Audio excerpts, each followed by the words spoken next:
Welcome back to Since 3000. I am Danielle Leslie, and in this episode, I'm going to be talking about the seat that scared the shit out of me. It is the seat I'm sitting in right now, which is the CEO seat.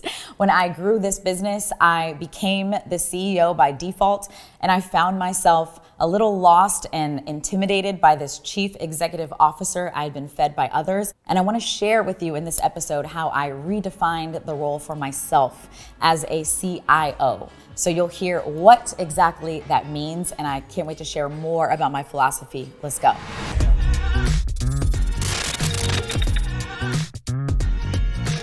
I'm so excited to bring you today's episode, but before we do, I need to make sure you've heard about Member Up.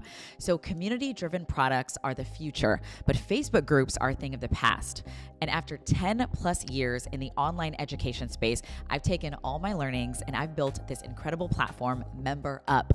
It's a customizable, easy to use, all-in-one platform where you can build a premium course, community, or membership site without the tech headache.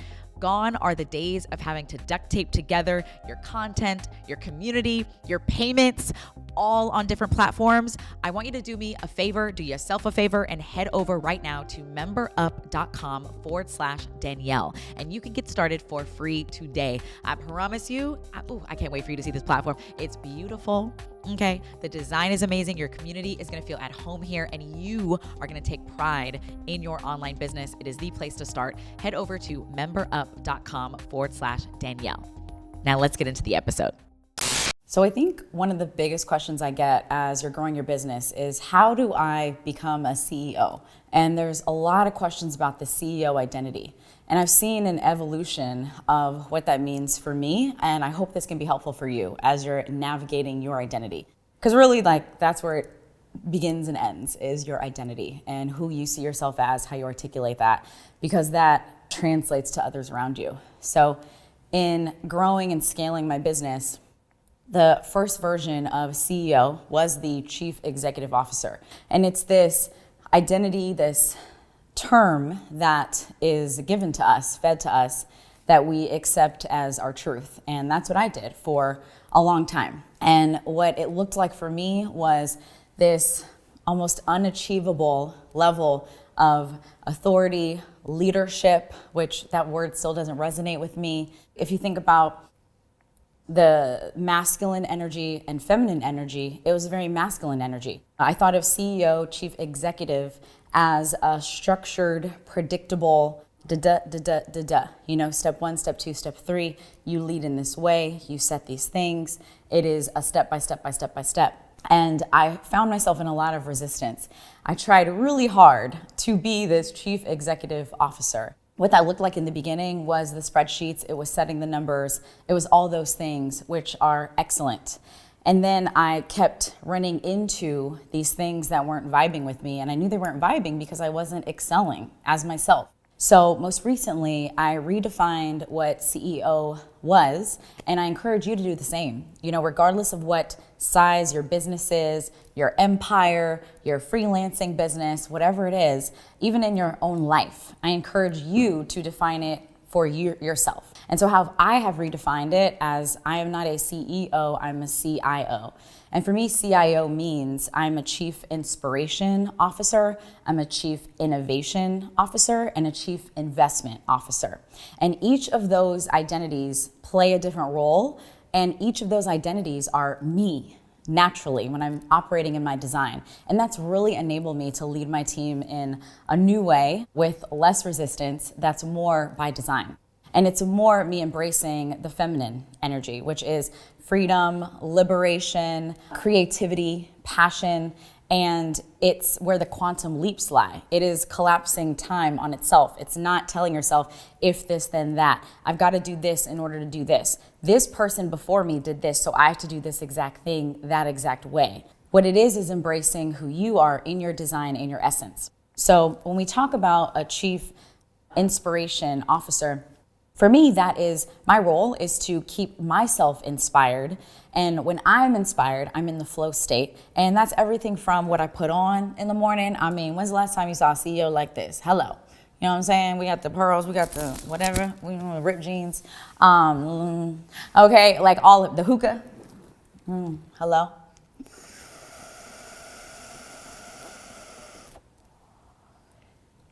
But this is me being inspired, and this is me being inspired. And so for you, what does that look like to keep yourself inspired? For me, it's also a Saturday night watching King Richard. I most recently watched it for a second time, and I picked up on something that has been key to my ability to lead. And I hope you think about how you can embody this.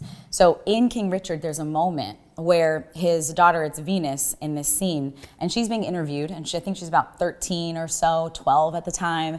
And the interviewer is a middle-aged white man, and he's asking her, what do you plan to do? And she said, well, I plan to meet my competition and beat my competition. Well, what makes you think you can beat everyone? Because I know I can. And then he starts to ask another question to plant a seed of doubt. And he said, but you haven't been playing juniors, so how will you? And before he can even finish the question out his mouth, Richard comes over. I feel like I gotta put respect on his name. Mr. Richard, Mr. Williams, he comes out and he says, wait. He says, excuse me, you're talking to a young black girl. You gotta watch what you say to her. She just told you what she's gonna do. What makes you think you need to plant a seed of doubt in her mind that tells her she can't do those things? And what I heard in that was we live in a world where she was living in a world, we're living in a world where all the media, all the messages we're getting are saying you as a little black girl are not enough. You can't do this, you can't do that. It's not in your design, it's not in the plan. And King Richard came in and he was like, no, she's good, bro, fam, she's good, back up, she good. So what I took from that is this inner authority that we have the ability to listen to, because we come here to this planet knowing. All we have to do is pause, be still, be inspired, and listen. And that lesson has helped me lead from a place of inspiration. It's instead of looking outside externally at, well, what is a chief executive officer supposed to do? What am I supposed to look like as a CEO? What is this person? What's home dude doing over here? What's homegirl doing over here? But instead for me to look inward and say, what is my inner authority saying is my way of leading, my way of inspiring. So in that chief inspiration officer role, I know that it's in my design to live in the future, visit the future, see the future, and then come back and visit the present and tell my team what I saw. That's my role. That's me in my visionary seat. That's where I live. So that when I am inspired, then I can pass that vision on, whether it's articulated literally or just in my being and in my essence, I can pass that energy on, that inspiration onto my team and empower them to carry on my vision even without me. So that's us in our chief inspiration officer role. And what that means is I now have a team that's empowered to take the baton. I don't need to run the race with them. I'm just here to run the first and be like, take the baton. You already know what the finish line is. And in fact, if you see a better finish line, recreate that yourself. Because if I'm inspired and I'm helping you be inspired, then you're going to take it even further than I ever thought we could.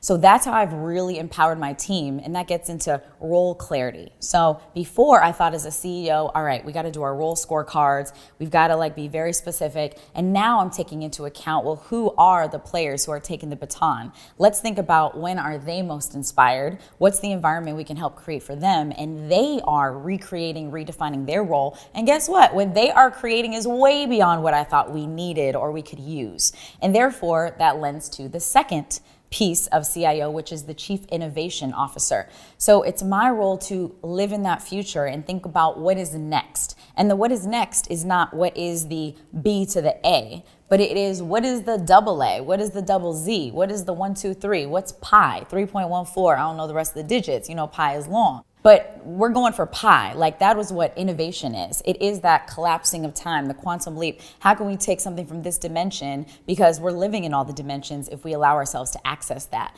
So in that innovation seat, you are able to dream and create and think about what is not even next, but what is beyond. As my friend puts it, what's the bigger big?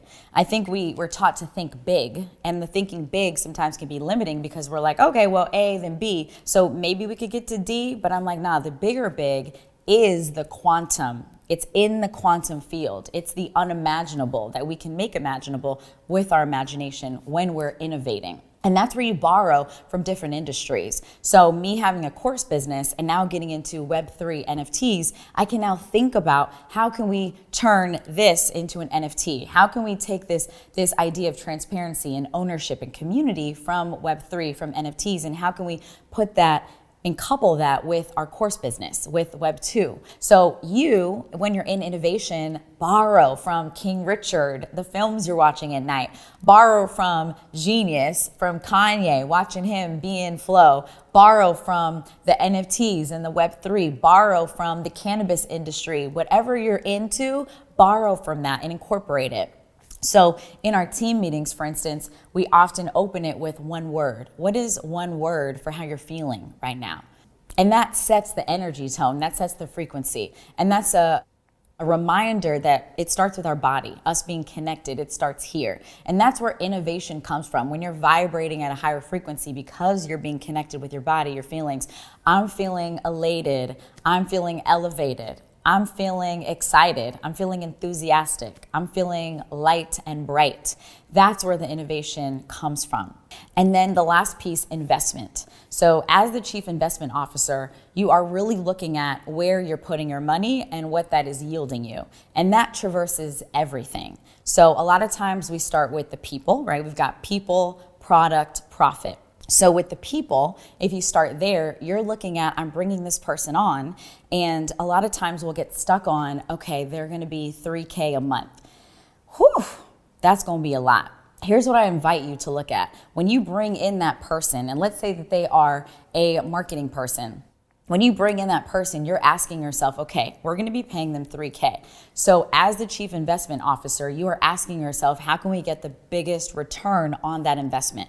What are the key things? And by the way, you don't have to create this. You're going to empower your people, your person, your marketing person to create this. How can we get you in a position where you can generate $50,000 this month? If you have a product that is $10,000, $5,000, $2,000, how can we put this marketing person in a position where they can generate $50,000? So that $3,000 a month that you're paying them, and let's back it up, even $20,000 a month they can generate that $3K you're paying them per month, you now know, oh my gosh, all right, well that's worth the investment instead of getting caught up in, oh shit, I don't have the $3K, how am I, oh, I can't afford this person, let me find someone for $500 a month. But guess what? There is a cost to everything. So as the investment officer, you have to ask yourself, when I bring on someone who's $500 a month versus $3,000 a month, the $500 a month person is potentially less skilled and less experienced, which is fine. You just got to do the calculation. So I had to ask myself, if I'm bringing on a $500 person instead of the $3,000 person a month, there's going to be a learning curve. And so that's going to be my time in training them or paying another mentor to train them. That's going to be other team members' time, training them, bringing them up to speed. And now, instead of them being able right out the gate to generate that $50K a month for you, it might be a few months till they get up to speed. And so in that time, that $500 a month investment, that's actually turned into a cost of potentially tens of thousands of dollars, depending on how you value your time. So that is your role as chief investment officer, is to evaluate these people investments. People is a person who you need to look at. And that first person I look at as myself. So I am the biggest and best investment I will ever be in my business, in my life, just as you will be. And I want you to see that from now. Like, if you haven't been seeing yourself that way, see yourself that way, like from yesterday, because you are the biggest and best investment in your business, in your life. So what that means is, people ask me, so they're like, Danielle, why haven't you bought a house yet? And I'm like, because right now, if I think about buying a home, the way I live, so I know myself, and in order for me to be inspired, my environment needs to inspire me. So right now, I'm living right here in Brooklyn Heights. I got the view of the bridge. I got the exact view I wanted, which is trees, water, city. I want to know that the city is right there. I want to see the density. I want to feel the energy.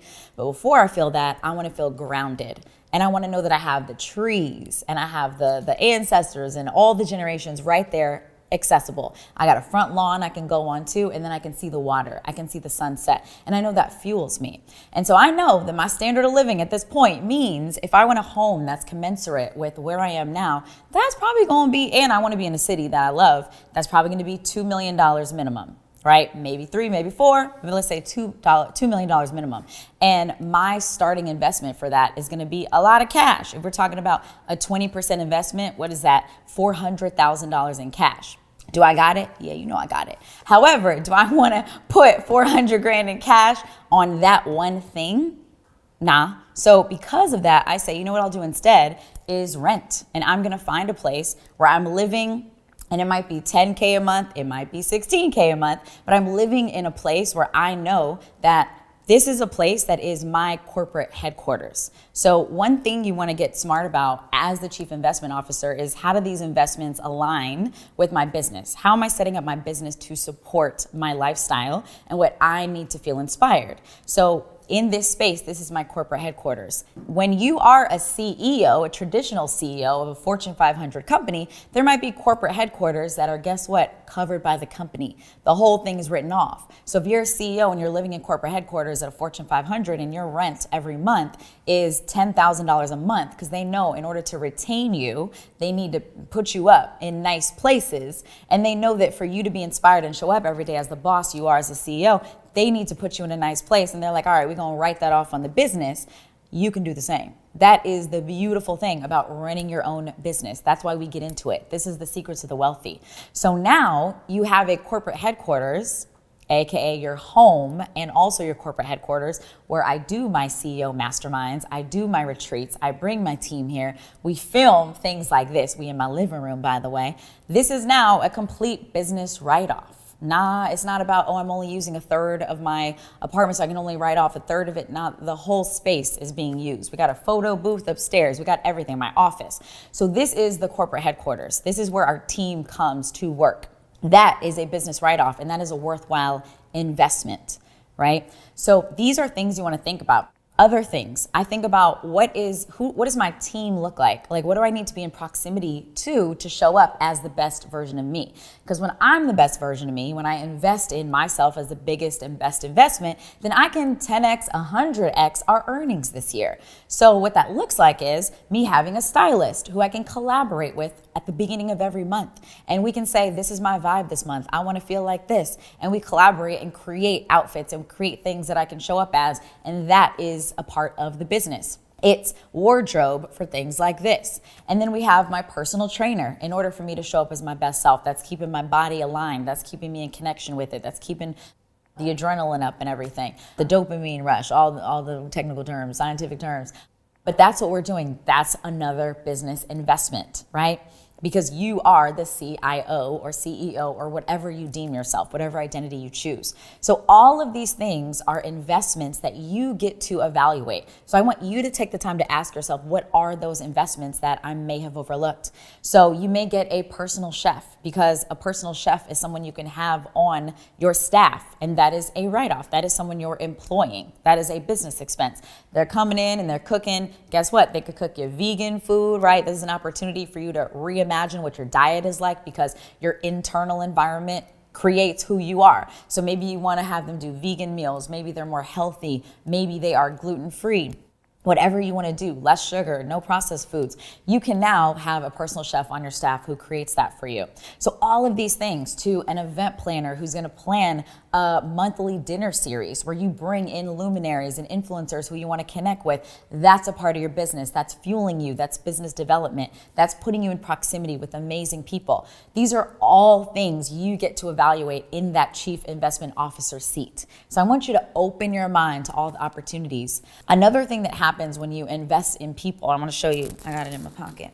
So this right here is something that my chief of staff, Helen, brought to me today. So it's a stone. And before we started filming, she knew I've been stressing about this week, okay?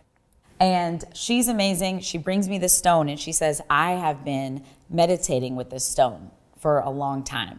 And I ask it to deliver the message, to make me a vessel, have it pass through me, give me the words when I don't have the words. And she gifted this to me today. And this is not a stone she bought yesterday at the store. Like, it has her energy, her power, her words, her as a vessel, and she gifted this to me. And this to me was the embodiment of what it looks like when you make those investments. to bring people around you who see you, who help you remain inspired. And this is exactly what I needed today. Thank you, Helen. She's sitting right there. I see you. I love you. You know, I never say that, so air hug. Hey, this is Danielle Leslie, and I have a question for you. If you are a creative entrepreneur and your business is unique, why are you working with a generic accountant? One of the best decisions I made was who I would partner with on my taxes and my accounting. So if you're a creative entrepreneur, you are growing your business, you're scaling your business, I want to introduce you to Revel. Revel is a firm that can help you whether you're looking to prepare your taxes or you're looking for that year-round support. They will tell you what's happening in your business and why. So if you're tired of being ignored, talked down to, or feeling like you are chasing around your accountant and needing to drive the relationship yourself, it's time for a change. Head over to revelcpa.com, revelcpa.com. Head on over, fill out their interest form, and make sure you look into working with them. Again, that is revelcpa.com, revelcpa.com. We all deserve the right firm to partner with. It's been proven that procrastination can be one of our biggest enemies to success. Now, contrary to belief, procrastination is not based on a lack of time management or organizational skills. Procrastination is directly linked to our emotions. Now, the reason I know this is because of Patty Johnston. Patty Johnston is incredible. She's a Course from Scratch member, but even more importantly, she's built multiple multi-million-dollar businesses once she learned how to overcome procrastination. So she's created a program where she shares her system on how to overcome procrastination, and it's based on emotional intelligence, neuroscience, and accountability. She's gonna show you step-by-step how to overcome negative feelings so you can start taking action and start seeing a difference from day one. So text this number right now to schedule an appointment with Patty and her team to see if this is right for you and what steps for you to take to overcome your procrastination. 813-789-1097. And again, the number to text right now is 813-789-1097. Let's all overcome procrastination together. Now let's get back to the episode. So in my evolution from CEO to CIO, when I started this business, I was in that CEO identity. And what I really focused on as my North Star was top line revenue. So I came blazing in and I was like, all right, we about to get it. And the first level I wanted to achieve was that $1 million mark, right? And it came fast. And I was like, boom, we hit $1 million. That wasn't enough. Then we're like, okay, let's hit 10 million. Then a year later, we hit 10 milli, and then we kept going. And then a year after that, we hit 20 milli. And that was my North Star for a long time because I thought as a CEO, my North Star needs to be top line revenue. And here's the thing. There's the second evolution, which was me focusing on profit. And I said, cool, that top line revenue is doing something, but what that profit doing, what that margin doing, right? And so then I started looking at the profit margin. And when I started looking at the profit of the business, right? So this is at the end of the year, you subtract how much did we make in top line minus how much did we spend, and then you get your bottom line, your net profit, the cash you have sitting in your account at the end of the year. And I started looking around online, right? Looking outside of myself at what other people were saying around profit. And what I realized is there's a lot of profit shaming.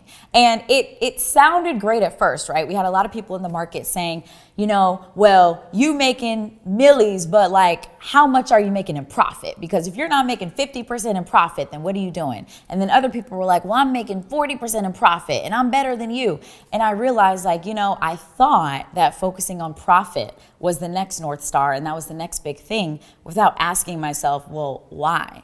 And do these people who are raising the flag of I've got 50% in profit, all the power to them, by the way, that's amazing.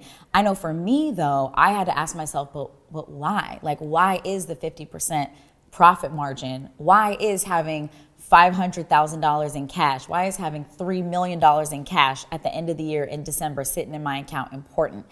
And what I realized, I made this shift and I'm like, you know, my North Star is different now.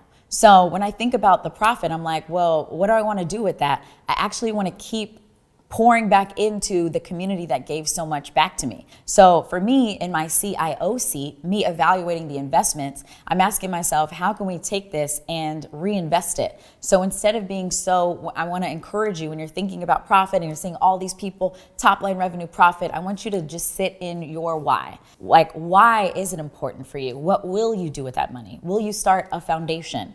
Will you put, this curriculum in schools? Will you bonus out your team? Will you get into a new industry, right? And for me, what I found is as my new North Star shifted into self-expression. And the reason self-expression is my new North Star is that I know that as a being, I'm here to be, and I'm here to create, and I'm here to self-express. And when I do that, I'm feeding back into the community. And yeah, that can look like organizing team retreats. It can look like doing new projects and new industries. But what I want you to do is ask yourself, what does that look like for me? What am I going to use this for? Why is this important? So as I was going on my journey and redefining myself as the CIO, I realized it was in alignment and in parallel with this shift that we're seeing at a macro level. And I was first introduced to this concept from my spiritual advisor, Rosemary. And this was back in 2019. So this was pre-COVID. And she told me, Danielle, a shift is happening. We're going from the Newtonian age, where money is currency, to the quantum age, where well-being is currency. And she said, we're going from this money is currency, structured, predictable, to measuring to this win or lose mentality. You either have it or you don't. You either got it or you ain't. To this quantum, which is collaborative. There is no win or lose. We're all winning. How can we create a situation where we're all winning? How can we co-create, co-manifest, coexist? Then COVID hit. And that accelerated this shift. And we saw people at home. And I remember myself, I was in my midtown apartment on the 52nd floor looking out. And I was like, I have all this money in the account, but like, I can't really do nothing with it because we inside right now. What's important is how I feel. So how do I feel? That was a real wake-up moment for me to say, am I doing things that feel good? Am I doing things that grow my well-being? Because when you strip away all this other stuff, it's really about how do you feel? And I think we all felt that. It was really like, do I like where I live? Like, do I like the people I'm in relationship with? Do I have people I can call up on the phone and kiki with and feel good? It became about more. And really by more, it was what we came onto this planet to do, which is to be and to live and to express. So what I started thinking about was this new definition of wealth. When I think about wealth, WEALTH, it is tied to money. How much do you have in assets? And what I thought about is, the new wealth is WELLTH, where it's about your well-being, because well-being is the new currency. It ain't about the money assets, but it's the well-being as a currency. And when I think about wealth, that is my new North Star. Is this feeding my well-being? Is this enabling me to be my fully expressed self? Because when we are truly in our being and feeling good, we can create things and the world feels the good behind it. It's not just like another cookie cutter thing that everybody else is doing. It has your energy signature on it. It's got you on it. It has your essence. It has your energy. So that has been the new driving force in our business, in how we're teaching our CEOs, our CIOs. We're asking them, what is a wealth habit that you can create? What is something that feeds your well-being, that is true to who you are? And I'll give you one that's a technical example, but it truly fed my well-being and my wealth, my money being at the same time. But it started with my well-being. So it was a moment when I said, what would it look like for me to keep my word to myself? And in that moment, it was a weekly webinar. And the reason I love the weekly webinar is because I like performing, which I didn't realize. But when I was little, I remember auditioning for Annie, and I was so nervous and so shy. According to my mom, the only reason I didn't get the role was because I don't look like Annie. She's like, no, you were in second place. And she's like, you had an amazing voice, you sang, you acted, you did everything right. It was just, they didn't think you had the look. And I think since then, I've always known like in my unconscious and my higher conscious, that I'm a performer. I think in my next life, I'm gonna be Josephine Baker, okay? And I'm gonna be like on stage performing. So for me in this life, it is my webinar. Like that is my stage. So I would show up every Wednesday, Big Money Wednesdays. Shout out to Caleb, he named it that. And he would like celebrate me every Wednesday. And those were my days to perform. I was like a method actor. Every Wednesday, I would do the show for a brand new audience, and it was the same show, but I would show up with a new energy and give them the show, and then I would invite them to join me. And in those webinars, I would invite them to believe in me as their guide, to believe in my methodology. In Course from Scratch, you can turn your story into a course and educate others, and believing in yourself. I was inviting everyone on that performance, on that webinar, on that masterclass to believe in themselves. So me asking myself, what is a wealth habit, WELLTH, where I can be in my well-being, where I can be in alignment with keeping my word to myself, where I can be in alignment to what makes me feel good, which is showing up and performing every Wednesday. How can I transfer my well-being and help others find theirs? Help others find the power in their story and know that it's enough to just be. All you got to do is tell your story that you've already lived and share it with others. And so that's how I translated my well-being into this new wealth. And what I hope for us is we start to see this shift and embody it. Embody it now. We're already there. The world is shifting if you pay attention. The old ways aren't necessarily working the same. It's starting with us. I think what you're also seeing on a macro level is this shift from the industrial age. And the industrial age was all about efficiency. It was about the factory system. Step 1, step 2, step 3 is going to get us to step 10 faster. However, it's linear. We've got to do it in order. And it is extracting the imagination. It's extracting the room for creativity, extracting the room for being. It is just about doing. And that worked for us when we were in that age. But guess what? We're moving into what I call the culture ad economy, where our cultural advantage is driving this economy. That's where the innovation, the inspiration, the new ideas, the origination comes from. It's when we can steep into who we are, our cultural advantage. How did you grow up? How did that feed you? How did that shape your identity? And how can you now create a product, create something that you can share with the world that's a reflection of that makes you feel good in the process and therefore makes others feel good. So in this culture ad economy, it is about embracing who you are. And guess what? Because you are one of one, if you think about economics, right? Throwback to econ class, and you think about economics, you got supply and demand. And what that law says is that the lower the supply, the higher the demand. So when you have more supply, you got 10,000 of these things, you got a large supply of something, the demand for it goes down because you're like, well, I got 10,000, I'm gonna just pay $1 because I could get it anywhere. I could get it in any store, any corner. Now, when the supply goes down, when there's only one of those things, the demand goes up because they're like, I can only get that thing from this one place. Guess what? You are the new supply.